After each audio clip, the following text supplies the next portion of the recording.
All right. So good to be with you today, Sam. We've invited here in the spirit of building leftist unity, strength, and power. In that spirit, thanks for joining me. Really looking forward to getting to know you, sharing your story, maybe some life tips, and of course, we've got the Leftist Inquisition down the road as well. Everyone loves that. You ready to go? I'm ready to go. Thrilled to be here, Dan. Thank you. Absolutely. Well, if you don't mind introducing yourself, let us know your name, your pronouns, and where people can find you on the World Wide Web. Sure. My name is Sam Sachs, he, him. I guess people can mostly find me posting on Twitter at Sam Sachs. But when I'm not online, I am hosting a podcast. I don't know, if you're doing a podcast, are you permanently online? Does that count as offline work if you do a podcast? I think it does. It gives you cover. Like, you don't have to necessarily be entirely online if you're a podcast person. Yeah. Yeah. Gives you a little cover. So yeah, I've got a weekly podcast called District Sentinel Radio. You can catch that on all the podcasting platforms. We've also got a Patreon for our show that comes out weekly. Okay. But I guess primarily also I'm on Means TV. I started a show on the streaming platform Means TV. It's an anti-capitalist streaming platform that debuted about a year ago now, a little over a year now. And I host a weekly morning news show called Means Morning News. It airs every Thursday morning at 9 a.m. And I think we're going to be rolling out a second edition a week too pretty soon as well. But for now, Thursday mornings, 9 a.m. at Means TV. It's kind of a, we try to have it's got kind of the aesthetics and feel of a sort of retro cable news show, but it's all devoted to anti-capitalist news. We focus on labor organizing, climate change, abolishing the police. We've got a bunch of fun segments as well. A good graphics team, music team behind everything. It's a neat little thing that I'm proud of that we're doing. Sam, the production's incredible. It's obviously one of the first things that would like catch someone like me, like my eye. I'm like, oh, what a thing! It just is so beautiful. and I got to say, I'm sorry that Sam never returned from getting cigarettes. Never came back. Well, Sam is doing. Sam and I still do the podcast. Okay. Sam Knight is like, at his heart, he is a print journalist. Okay. And he's been doing a lot of print stuff over at Truth Out and some various other outlets. And he just wants to be on Means TV on his own terms. So he's been on once. He was co-hosting. He's since left co-hosting. He came on as a correspondent, and he's going to be making frequent appearances as a correspondent. We're actually trying to expand the whole team at Means Morning News and bring on more correspondents. We had labor reporter Kim Kelly on the show a few weeks ago, reporting from the Alabama miners' strike at Warrior Met Coal, and we've had Ted Kelly on the show. They are out of Philly, reporting on the plight of political prisoner Mumia Abu-Jamal. And we've got some other correspondents that are working on stuff that we hope to be debuting in the coming weeks on the show. You had Christian Small sitting on right in front of a new Amazon building, huh? That was great. I love that one. That's right. Christian was there disrupting stuff. For people who don't know, Christian was fired from Amazon last year for trying to organize his coworkers at JFK 8. It's a Staten Island warehouse. He was basically trying to. He's not a labor organizer. It wasn't at the time. Just a worker at Amazon, recognizing that the conditions during the pandemic were extremely unsafe. Tried to organize his coworkers around that and was fired. After he was fired, the executives at Amazon were talking shit about him in closed-door meetings. And now here he is, camped out that same facility. I think he gets there at like 4 a.m. every morning, and he's there till late at night covering every shift, working with some other people with their group, the Congress of Essential Workers, just doing some shit kicking up there, more to him. Awesome. Okay, let's keep going here. All right, Sam, your hobbies. Like, what do you do? What keeps you busy when you're not busy with the show and all the journalism you're doing over there? Dan, are you from Wisconsin? I'm a Chicago guy. Oh, Chicago guy. Yeah. All right. I got Malort in the freezer and everything. Oh, gotcha. I was trying to pick up on that accent. It's a good one. Let's see. What do? I game, I guess, a lot of the time. These days with the pandemic going on, there's, I guess, not much. Actually, I say that, but my lifestyle hasn't changed too much, I suppose. It's not like I don't go out to bars, or I'm not much of a big concert goer or anything like that, but big time homebody. So yeah, I'll mostly game. I stick with kind of like city building strategy games pretty often. I like Cities Skylines, Surviving Mars, Civilization, obviously. So yeah, and there's all those games you can play, and they'll just suck hours and hours and hours away from you. I've also really gotten into Kerbal Space Program, which is like it's like Flight Simulator but for space, and a bit more silly because you're playing with these little Kerbal aliens. But you can just build a space program and build rockets, and it's got a really incredible physics engine in it that you really feel like you're learning how to do space travel in it, and learned a lot from that game. So I've sunk a lot of hours into that.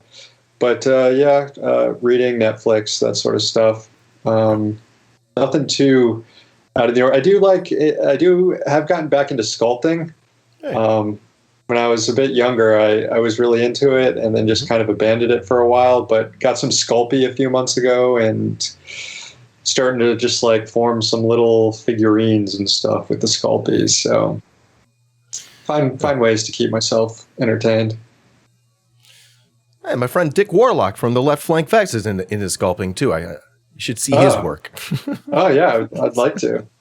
That's sort of a joke. I was really hoping you were in on the joke. Okay, so I think we're MUFOs, Dick and I, but I'm not sure. He's got this obsession with Jar Jar Binks, a photo of Jar Jar Binks that's just very explicit. Let's just put it that way. And then okay, and then he sculpted it. All right. So Sam, this is a blast. I'm having fun here. What I'd love to ask about is your leftward bound journey.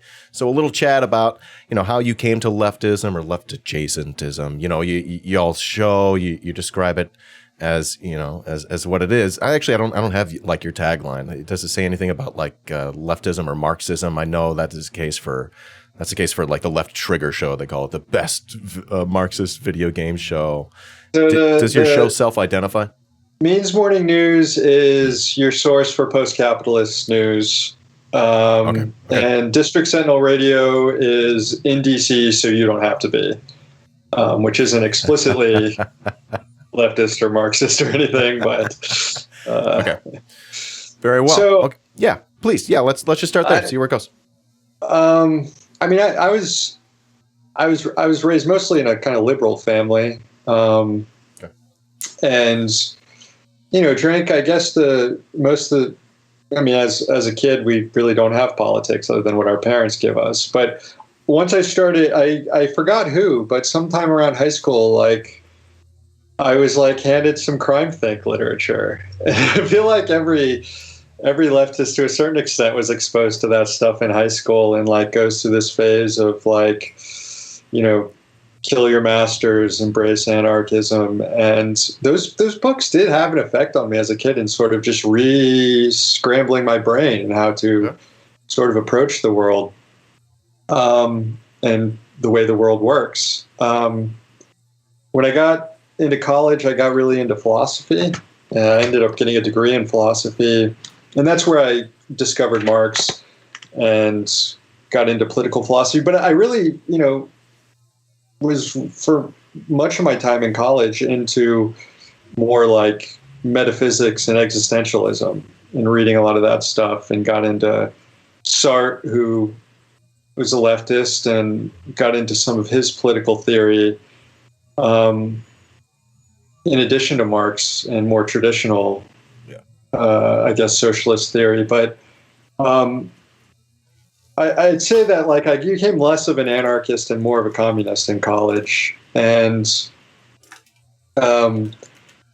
still when I graduated, like I was working at like a organic grocery store co-op, working as in the produce department. And it was a really chill job. Like you were paid living wages, and you just got to like cut fruit all day and talk to like people in the city and smoke weed in the cooler and stuff.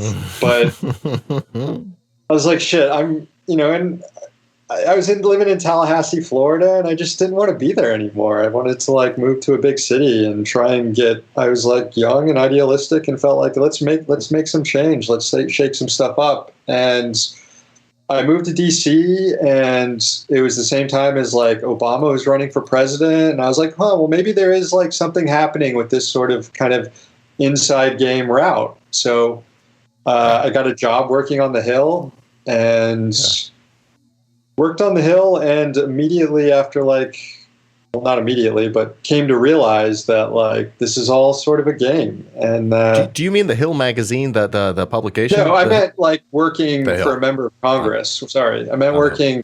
I worked for a Democratic member of Congress, and not a really particularly progressive member of Congress. He was a centrist member of a Congress, and it was my first job, like other than out of college, other than working at the grocery store that I worked at throughout college. And I wanted to work in DC.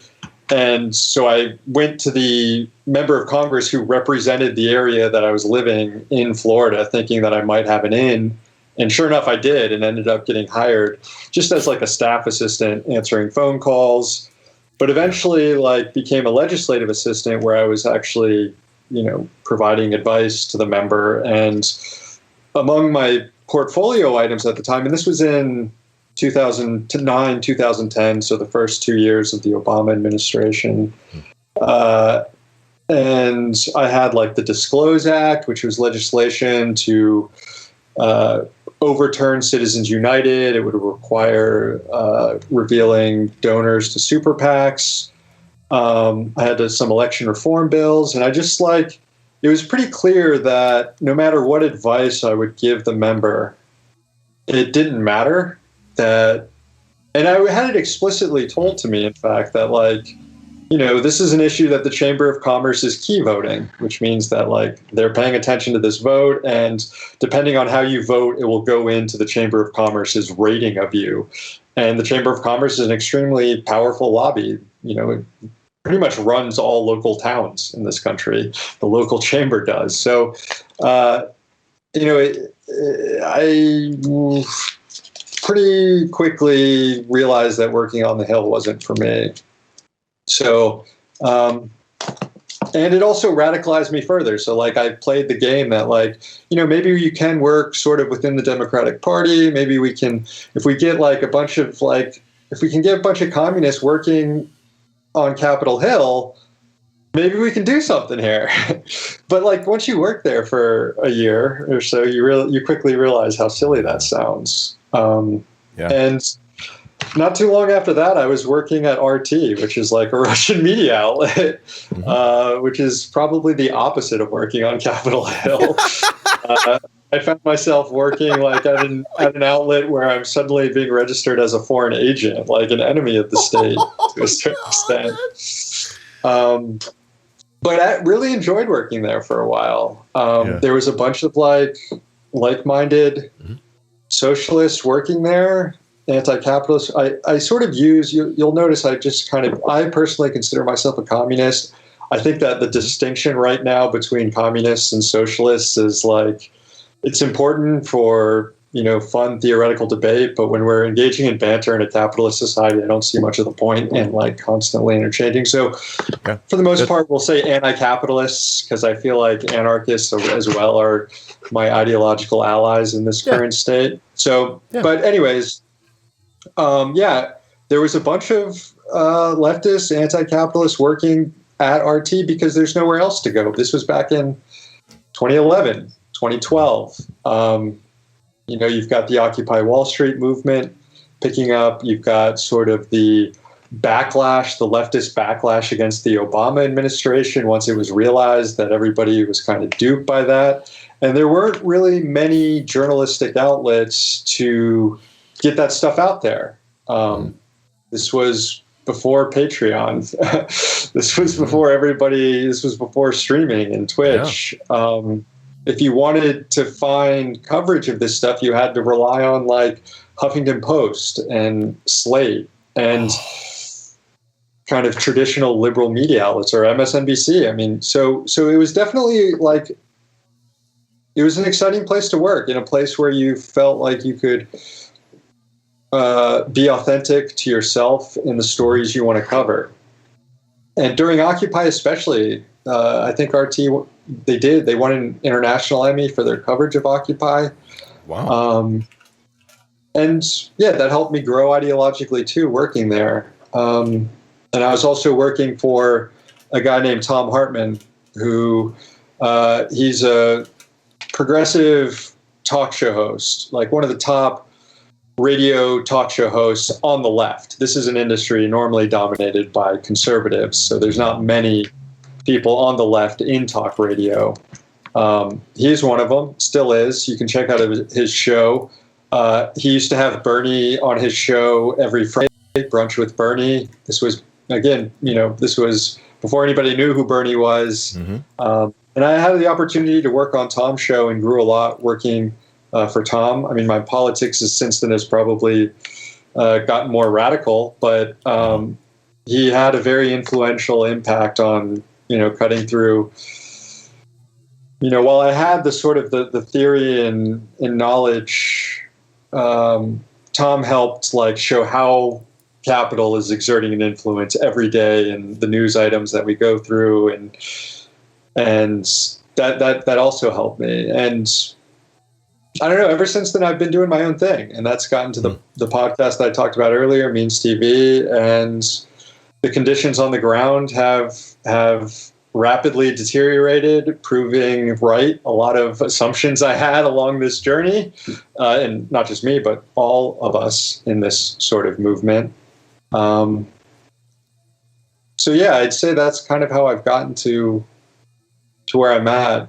I mean, there've also been just kind of personal experiences with the healthcare system and family that I'm sure everybody is sort of, along this journey. If you haven't dealt with like how terrible the U.S. healthcare system is, or how actually the U.S. welfare system is garbage, and the idea that people can just easily get on welfare or have access to the social safety net that they need, it's not true. It's extremely difficult. And once you encounter these things one time, you realize, I think it flicks a switch in your brain,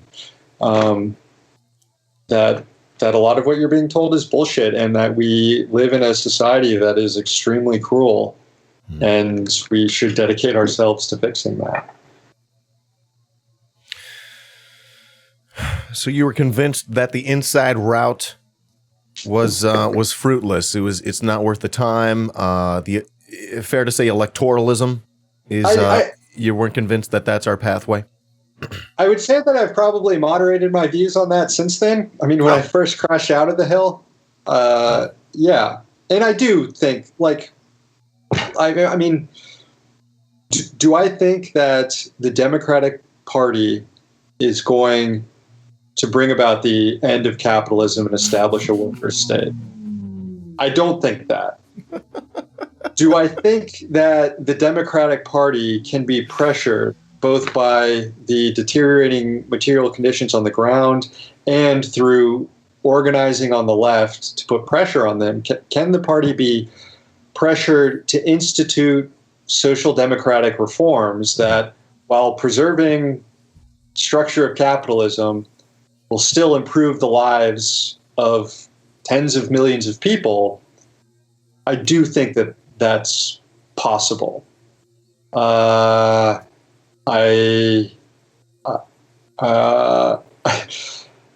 don't think we have much proof in that that's being effective just yet. And so I can understand.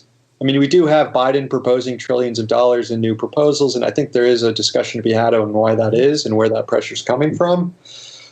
So having said that, I'm not going to discourage people from getting involved in electoralism in this project to move the Democratic Party, to force the Democratic Party to help millions of people who need help.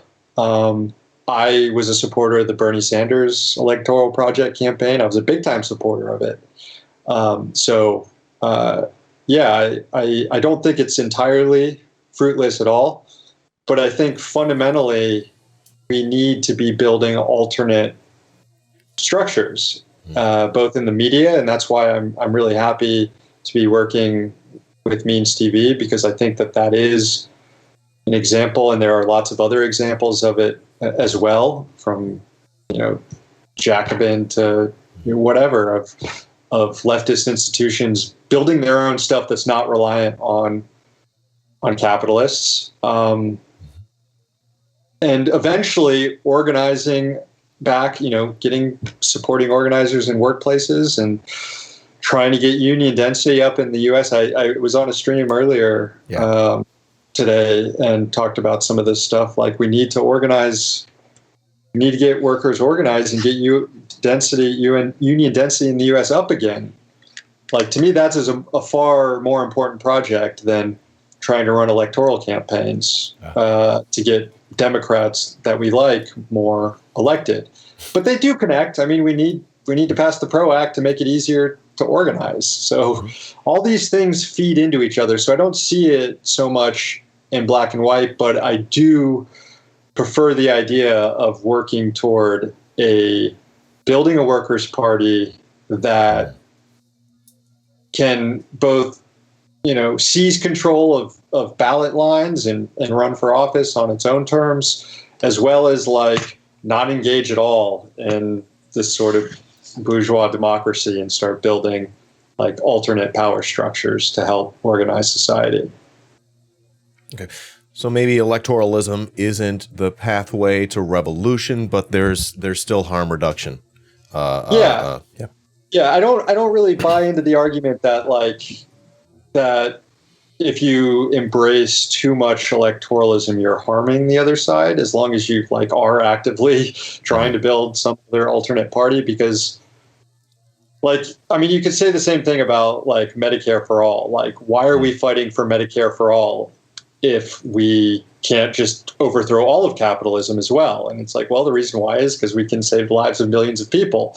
You could make the argument that we implement Medicare for all and suddenly you have not quite as revolutionary population because now they have health care, and that helps perpetuate capitalism. And I think that's, I don't think it's a helpful argument for our times right now as people are dying and getting crushed.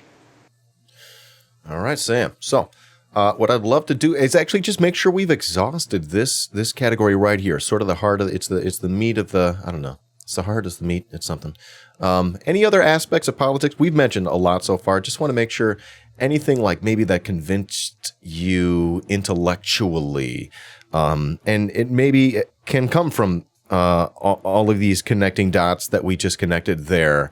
What else, or what else can we put our thumb on specifically that maybe helped to pull your heart and mind to the left? Anything else? I guess, also just groups of friends too. I mean, that always helps, surrounding yourself. There's common refrain of you should surround yourself with people who don't think like you and you can learn new perspectives. And yeah, sure. But also surrounding yourself with other communists helps you have more confidence in your own belief system, and also helps you challenge your belief system if you start turning it into a squish, but I mean, I'm trying to think of any other specific life moments, but no, I think I've pretty much covered it all, Dan. Quite exhaustive. So just making sure. I know, my mouth is dry from talking so goddamn much here, and now you're trying to pull even more out here. Cheers to you. Yeah. Cheers. All right, Sam. So now that's perfect. That means we get to move on to the next portion. #BeBest, Sam. Be best. Yeah. If you had the chance maybe to go back in time, speak to a younger version of yourself, that's not possible. Time travel's not real. But, that's sort of the idea of this question. It's not real? Yeah. Is that still out? Like, what's the deal? Is this something that, like, is forever, just will never happen? Or is it one of those things where, like, the science is still out, maybe it can happen? What is it? Let's be honest. If they fucking figured it out, they wouldn't have told us. I guess, yeah, if they had figured it out, we probably would have had people who've traveled back in time around. Have you've seen those pictures, though, of people who are, like, mysteriously looking futuristic outfits in old photos? Yeah. So how do you explain that? Exactly. All right, but for the sake of argument, let's assume that I can't go back in time. All right, so the idea is, like, we're thinking of someone more generically, someone watching the replay, someone in chat. What could you do if you could distill your life into, some shortcuts, be it general life tips or something having to do with your leftward bound journey? What might you be able to share wisdom-wise, Sam Sachs? I would tell my younger self and all younger people, but maybe they already know this, and it will show how old and out of touch I am, is to learn to code. Like, honestly, ooh. I feel there's like so many times that, and I'm in my mid-30s, this wasn't exactly, I didn't perceive when I was young how important it and useful it'd be to be able to have these skills. And I find myself, like, constantly needing to pay other people or reach out for help on how to do some, like, basic things. I mean, my fucking website's down right now. In fact, the District Sentinel website is down as we speak right now, because I have to, like, update some stuff with WordPress. My, like, theme is out of date. Yeah, so I need to. Yeah, it's always something that, like, I'm sure fucking Zoomers nowadays can do in, like, 5 minutes, and it's, like, not a big deal. But yeah, there are just some basic tools about coping with our modern age now that I didn't bother to learn, that I would tell people to learn. Not to sound like kind of a dipshit, like, CNBC guy, but learn to code, kids. For sure, learn to code. Yeah, also read more. I tell kids to read more. Just you don't have as much time when you get older to read more, and I feel like I also don't have the retention that I had when I was a kid to read. In college, yeah, I feel like some of it was wasted. But I had a lot of fun too in college, so maybe it's not all regrets. Good times, good times. I thought you were trolling me with a learn to code. I'm like, what is this motherfucker? I mean, you know how to do this shit. None of this is coding.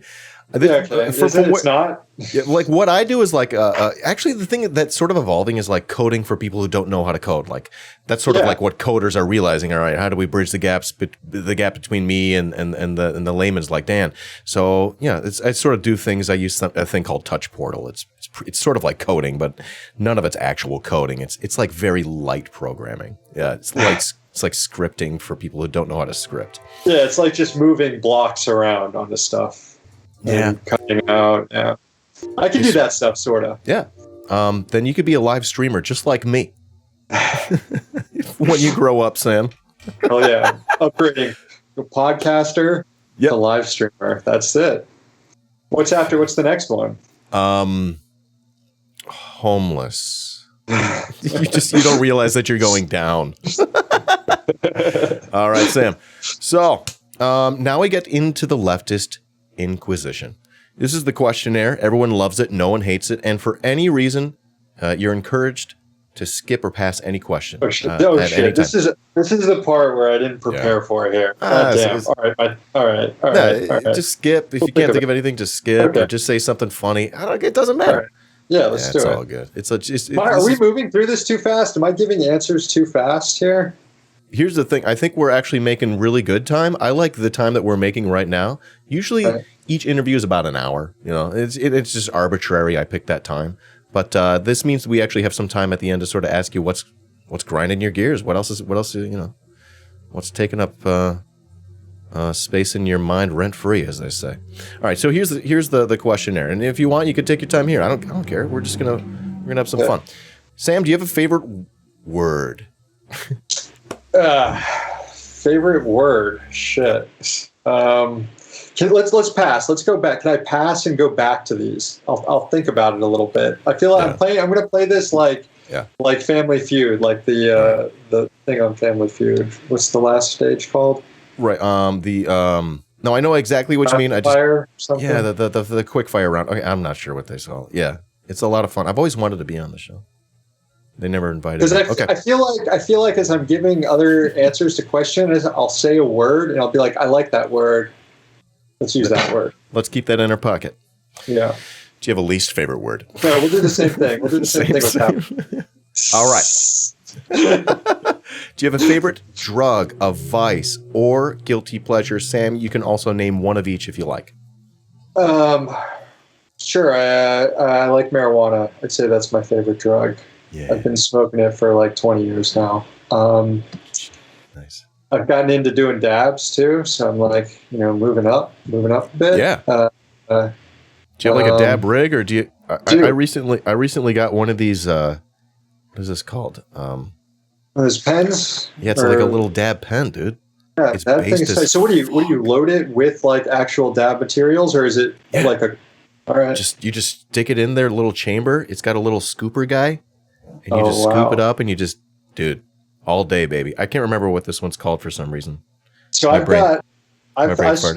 I splurged kind of big, and I got a Dr. Dabber switch, which is like, you know what I'm talking about? Yeah, I was looking at that one. Maybe you could bring it up for the audience, but it's like a pretty big device. Yeah. I came across it. My girlfriend actually discovered it because we got into this routine. There it is. There's the Dr. Dabber switch. Yeah, people can now call me bougie now that they see the fucking price of that bougie. Thing. But honestly, it like pays for itself eventually. Mm-hmm. So there's this guy called the Senior Stoner on YouTube. He's got a YouTube channel, and he's literally like a stoner senior citizen, and he does the dab of the day every single day, and he does like this sort of, he'll write like he does like some sort of like motivational talk before he does his dab of the day, and the funny thing about it is you could tell he writes it out beforehand, but he writes it out on like his notes app, and then he prints out his notes app and reads it before the dab of the day. But in addition to doing his dab of the day, he also does reviews. He does product reviews of various rigs, and he has them all. I don't know if people send him to him or if he's just like rolling hard and just buys every fucking electric dab rig he can possibly get. So discovered the Dr. Dabber switch through the Senior Stoner's YouTube channel. So let me plug the Senior Stoner there. Check it out. I think last time, I haven't watched him in a few months actually, and last time I watched him, he was talking about like a Zoom meeting so that people, there it is. There he is. There's the Senior Stoner right there. I think I've seen the video that you're referring to. Daily videos. He's a wife guy. He talks about his wife a lot. Nice guy. I think he deals with like chronic pain, and so he just smokes more weed than any of us can possibly think of. Is that a challenge? So yeah, go ahead. If you could watch his videos and see if you think you could keep up with this guy, because I don't think I could. Amazing. But I'm a big fan of marijuana. I think it's a great drug. I think it's medicine. We need to legalize all weed and let everybody out of prison who's gone there for any drug. Any just release the prisons in general. Not even talking about drugs. I'd say a vice I have is gambling. I'm kind of luckily I haven't been to any casinos in a while just because of COVID and the pandemic, but I keeps you away, huh? Keep that money in your pocket, huh?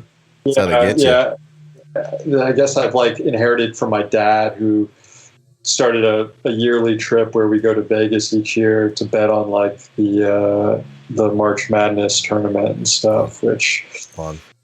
I understand is probably pretty problematic, but whatever. Everybody enjoys March Madness, right?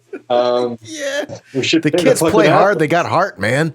It's really easy to get I wish into. they'd pay the athletes so we could enjoy it a little more. But Good point. Yep. Glad you brought that up. so yeah, I do bet on sports, and I am into kind of like the daily fantasy sports grind.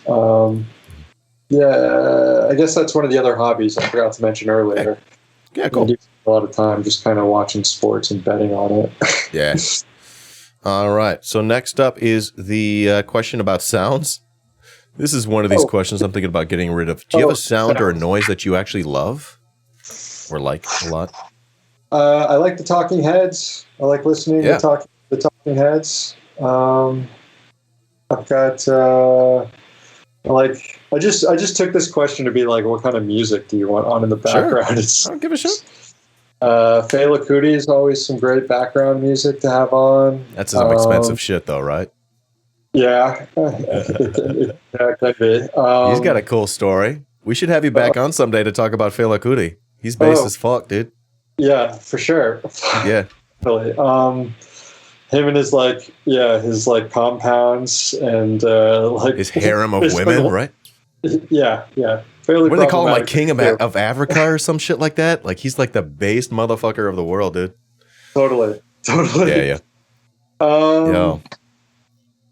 I like Kraftwerk. I mean, I'm not much of a music guy, but I do kind of like songs that I can just vibe in the background. All right. Do you have a sound? Non-music sounds? What do other non-music sounds? I like the sound of sizzling, like cooking. It's a good sound. Kind of. What's that effect for when food gets browned? Chefs know it. Chefs will know the word. Someone in the chat will probably come up with it. But the sound of that happening is always a good sound. I bet you love Chili's when those fajitas come out. Oh, yeah. That's how they get you. It's a great sound. Searing, a sear. Yeah? A sear. Thank you, Jeep State Operative. That's not the word I'm looking for, though. Oh. Actually, it's something effect. It's like a scientific term that is known as like the chemical reaction that causes food to react to fire that creates flavor and texture and stuff. I'm going to look that up. I have so much to learn, Sam. I always have so much to learn. I'm taking notes. If we figure out what it is and you Google search it, you'll get a lot of good pictures of like food that is like cooked exquisitely. There it is. Someone has it. The Maillard reaction. That's it. Thank you. Some French ass shit right there. Yeah. That's it. Yeah. Beautiful. Which is a carcinogen, I think. This is the beauty, Sam, of the hive mind of streaming live. Yeah. Yeah. Chat's always there with an answer. I love it. Okay. Do you have a sound or noise that you hate or just don't like? I don't want you to get hung up on the word hate. Let's do police sirens. Nobody likes that shit, right? Police sirens, I hate that. Yeah, they don't do always shit, a buzzkill. Yeah. Oh, okay. Sam, I don't remember if you mentioned where you grew up. If you grew up in France or Wisconsin, you get more than one answer. Otherwise, everyone else gets one answer to this question, unless you break the rules. I can't stop you if you break the rules. Sam, do you have a favorite cheese? I grew up in Florida, so I guess I only am allowed one answer. I'm actually lactose intolerant, but that doesn't stop me from eating cheese because I'm sicko. I like a good stinky cheese. I'm a fan of. I mean, like blue cheese and Roquefort cheese. Like I think that like the stinkier the cheese, the better. If you're gonna eat that shit, you want to taste it. So and plus. Usually that sort of cheese you eat in smaller amounts, which is good for my lactose intolerance. Yeah, we'll go with like a blue cheese. I like that on my salads too. Nice. All right. So Sam, then, if you were reincarnated as a plant or a non-human animal, and somehow you had the ability to choose, what might it be? probably my dog Leica. He's named Leica? Yep. Oh. Leica. She's got a really chill lifestyle. She gets lots of treats. She sleeps in the bed like a human. She's got a real chill life. I don't know what it's like being an animal. I don't know. So it's hard to tell like which animal really has the best life. But from my perspective as a human, it seems like this animal has a pretty good life. I think that there are other animals that are like really cool. Like I think kangaroos are like cool, but I don't know if I'd want to be a kangaroo. I don't know what that life's like. It seems like it's pretty tough out there. There are a lot of like cool deep sea creatures, but not sure if I want to be living in the deep sea all the time. So I feel like that's a safe bet. My dog, Leica. Nice. I like that. Leica. Of course, great name. Dog went to space. All right, Sam. Now we're at the God question. If you went to heaven and you saw God there at the pearly gates and God's speaking to you, what would you like to hear God say to you? Probably. I guess. Welcome. Welcome. We're open-minded, considering that you weren't much of a faithful servant. In terms of, well, I guess I'm thinking of this more in terms of. I was raised Jewish. I was bar mitzvahed, but I don't go to temple really. But I would say I'm not an immoral person. So maybe I don't think I've done anything in my life that would deny me entry to some sort of eternal afterlife, unless it's for bullshit reasons, like you have to believe in this guy while you're alive the whole time to get in. And I think that's like silly, right? That doesn't make any sense to me. So assuming that there is some afterlife, then I would be surprised by that, but I guess pleasantly pleased. Pleasantly surprised would be the word. Yeah, right. Oh, look, I'm wrong. Welcome. Yeah. Yeah, and I'm in heaven. Yeah, it could be worse. It didn't matter. Yeah. I remember, my dad always saying, it's not. It doesn't hurt to believe in God, just in case. Oh my gosh, dude! Perfect. Like, yeah. A perfect wager. Yeah. Seems like a pretty shitty dude if this guy demands you to believe in him to let you into the afterlife. It's like a cult of personality type thing. Yeah. Pretty shallow. So Sam, now we get to ask about an influential leftist, and they could be dead or alive, that you would, love to be able to have a chance to talk to and have a hypothetical conversation with and meet with. So I went with Jay Posadas here. Oh, whoa. All right. That's the first. Go on. Yep. I mean, what's the point of this dinner, right? I want it just to be fun and, get into some heady shit. And I feel like this would be the most heady stuff that I could get into with a prominent leftist. And I mentioned that I like gaming, Kerbal Space Program. I'm a big nerd for space stuff. I'm a big nerd for aliens and UFOs, and obviously Posadas' thought has a lot more to it than just that. But I don't know. I think there's just a lot of weird developments in science, and we still have we're still living under this threat of nuclear war, and it seems like it's been renewed in recent years as well. And I think there's just a lot of contemporary things floating around that it'd be interesting to get his perspective on.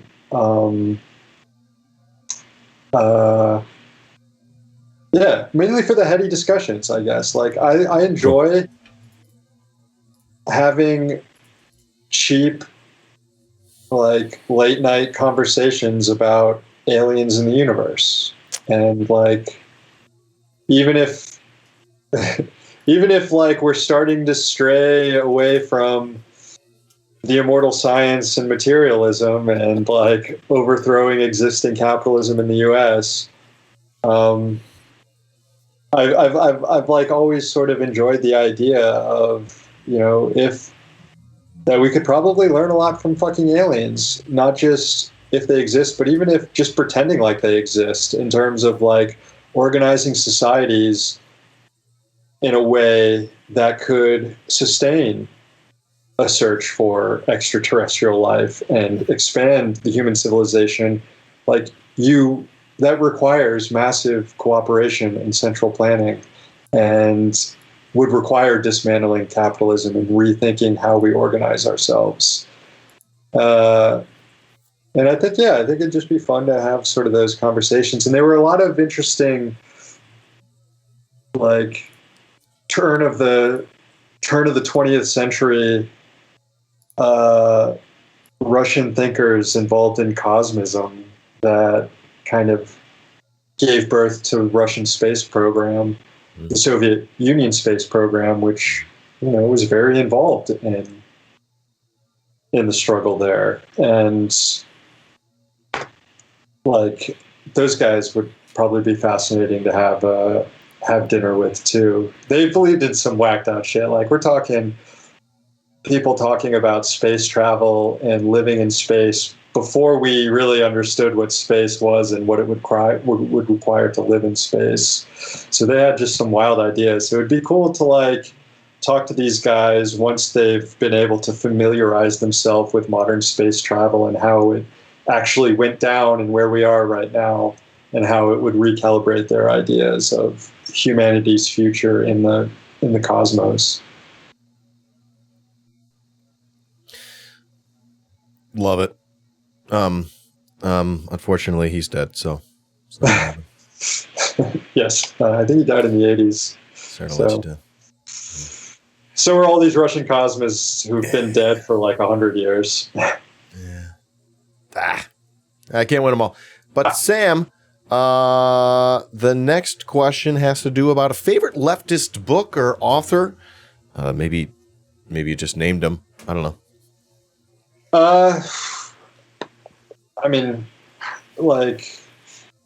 Marx was obviously influential, and reading Capital was influential in terms of just like giving me a basis in how I sort of view work and labor relations, and most everything. Like, it's just provided a nice basis. And of course, since like I read a lot of this stuff in college, I've like brought in other ideas to it and kind of modified my own beliefs. But yeah, it's had probably one of the most profound impacts on my growth.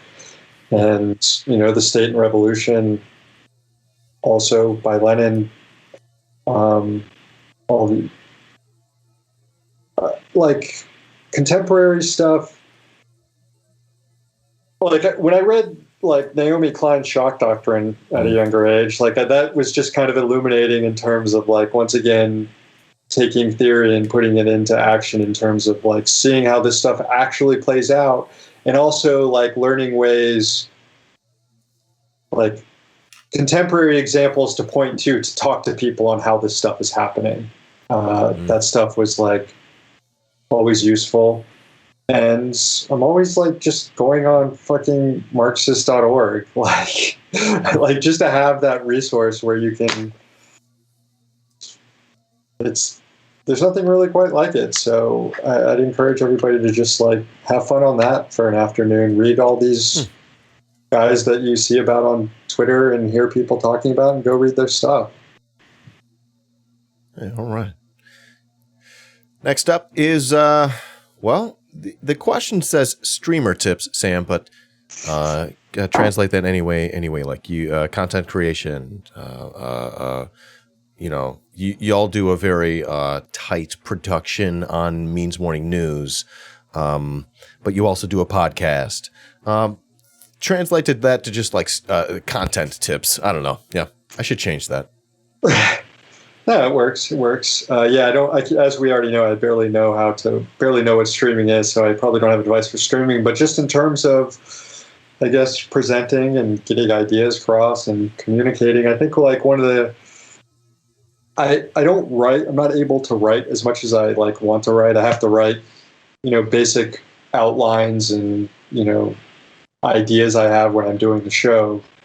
But like, I don't get to write articles and be it news articles or op-eds or any other like larger essays and projects like I used to. But one of the best pieces of advice that I got writing that also helps translate it when I'm doing the show is like constantly think of someone in your head that you want to convince on this issue. Think of someone very specific, and it could be a family member, a friend, someone who's skeptical of your ideas, someone who's not skeptical of your ideas. I mean, it depends on what your, I guess, topic you're doing, and pretend like you're directly addressing them.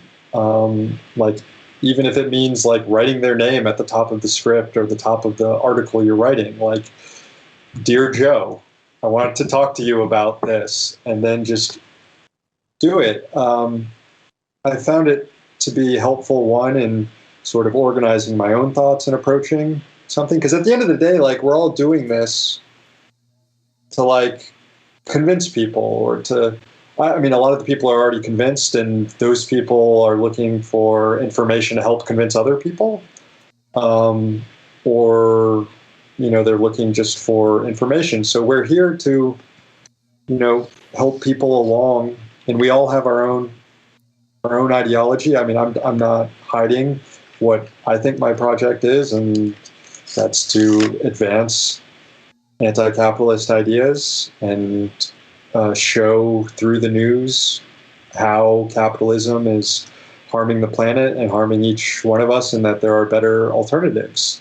And I think that in trying to make the case for that, thinking of someone personal to talk to is always helpful. Sam, that's an excellent piece of advice. I really liked hearing that. That was I haven't heard that quite yet. We've done about 70 interviews here. Really good, really good, unique piece of advice there, Sam. Love it. Thanks. I actually got that piece of advice from the guy I mentioned earlier in the show, Tom Hartman, my old boss, who I say boss, but he wasn't really that. I mean, a good boss, to the extent that there can be one. Yes. Sure. All right. Then, oh gosh, is that it? Sam, is that it? Oh no. Oh, that's all my questions. So, did we end early? No, it's actually perfectly on time, to be quite honest. But what we do here is we can give you a moment. If you happen to have any questions for me that are burning, feel free to shoot those out. What I want to do as well is invite the audience to ask any questions for Sam while we have Sam with us for the next few minutes. And if I see any questions that look interesting, I'll pass those along to you. I think you have your eye on the chat. And if you see anything that you don't want to answer, just literally ignore it. It's just that easy. Okay, yeah. Any burning questions for me, Sam? Otherwise, I don't see any questions in chat just yet. Dan, you answered the one burning question I had, and that was did I detect a Wisconsin accent? And it was. I mean, what is the difference? Is there a difference between Chicago? How would you describe the difference? Because they're basically neighbors. I mean, whatever. There probably isn't a difference. It's just probably kind of pretty close. I mean, the thing that you're gonna get is like you're gonna hear this real Chicago accent from time to time, and it's gonna pop out, especially if you watch the guy on YouTube, and he's got the show. It's called Crime Pays, but Botany Doesn't. He's got a really perfect like Chicago accent, sort of like South Chicago, almost Irish, but it also it's really put on. So that's sort of like the cartoonish Chicago accent. Of course, you got Da Bears, that whole sketch, with the dudes, the SNL guys in the '80s. But hard to say. I'm not really sure if I could put my thumb on the Wisconsin accent. I've been to Chicago twice in my life. I'd love to go back because each time I went, I was like real quick. I was just kind of through passing. I went on like a road trip out of high school. Me and two buddies got in a van, committed to drive to Canada, and we went through Chicago, and shortly thereafter, the van broke down, and we never made it to Canada. We like made a detour to Kansas City for a variety of reasons, and then like ran out of money and just had to drive home in the van. But yeah, Chicago seems like a good place. Yeah. I'm starting to think actually the Wisconsin accent probably blends a little bit that with the Minnesota, right? I mean, they're all sort of the same, right? They're all just like they're all differences of degree, not kind. Beautiful. I'm having a have you played the game Tonight We Riot? I have. That's a game that Means TV helped put. Means TV helped put out. They've got like sort of a video gaming arm. I did play it. Yeah, it's a fun game. Side scroller, just like reminds me of playing some Nintendo games back in the day. Fun game. I think people can get it right now for free, or they could during Labor Day. It's discounted right now. Hopefully, maybe not. I got it for free. You're supporting a video game creator union when you're purchasing the game. The guys who made it. Yeah, it's a cool little outfit that's making video games. Next question. What do you think about the Pentagon's recent posture regarding UFOs? What's their angle? You have an opinion about this? Well, I'm curious what the questioner means by posture, I guess, because by posture they mean that they're like releasing weird shit that they don't have an explanation for, because like they're not confirming or denying anything. They seem to still have the same sort of posture toward UFOs. That weird UFO video that they put out from the Air Force, right? What the fuck was that, dude? Yeah, I guess like a lot of this stuff, and also there is pressure being applied on the Pentagon by these sort of outside UFO agencies, like that Tom DeLonge is involved in. You know, the guy from Blink-182. He's big into like UFO research now. No.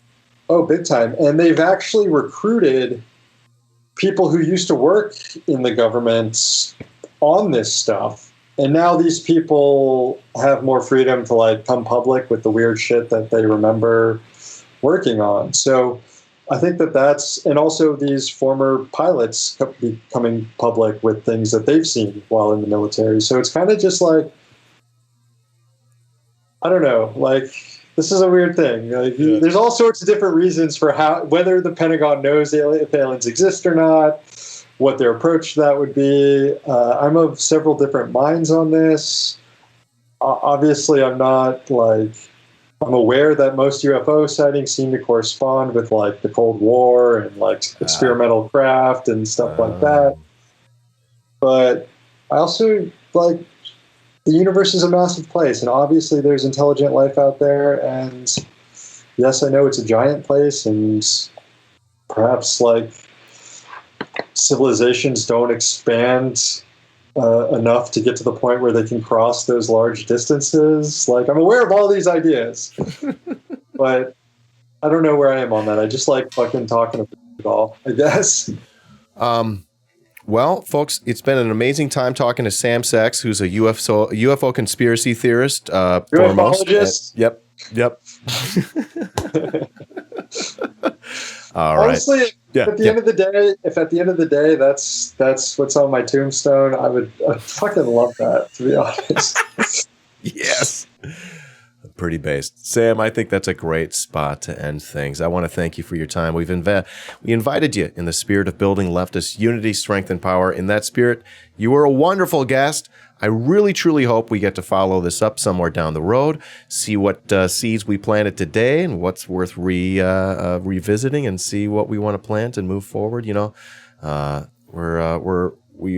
really enjoyed the chat, Sam, and I hope you did too. Yeah, appreciate it. Yeah. Anytime. I appreciate it. Thanks for having me on. Awesome. Well, with that, I'm going to go ahead and say peace and solidarity, and we'll hope to chat with you soon. All right. Okay, hold on. That's okay. Don't worry about this. All right, see you, Sam. It's just a stupid thing.